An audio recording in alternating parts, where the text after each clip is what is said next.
পুলিশের prison van থেকে যাকে নামানো হচ্ছে তিনি ছাগলকাণ্ডে আলোচিত এনবিআরের সাবেক কর্মকর্তা মতিউর রহমান।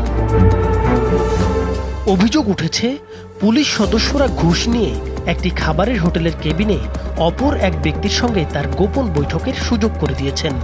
আর এ ঘটনায় পুলিশের একজন এসআই সহ মোট 11 জন পুলিশ সদস্যকে বরখাস্ত করা হয়েছে।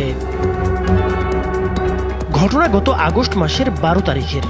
কিশোরগঞ্জ কারাগার থেকে মতিউর রহমানকে ঢাকা মহানগর দায়রা জজ আদালতে দুর্নীতির মামলা শুনানির জন্য নিয়ে যাওয়া হয়েছিল।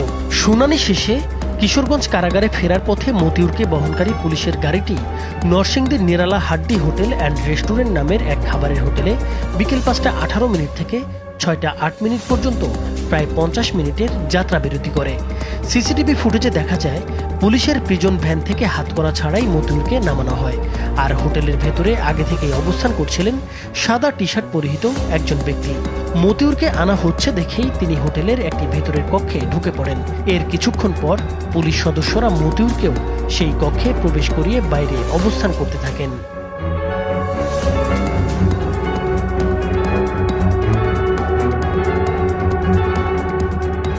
এরপর 6টা 6 মিনিটে মতিউর সেই সাদা টি শার্ট পরিহিত ব্যক্তির কাঁধে হাত দিয়ে ওই কক্ষ হতে বের হন এবং বেশ স্বাভাবিকভাবে প্রিজন ভ্যানের দিকে এগিয়ে যান।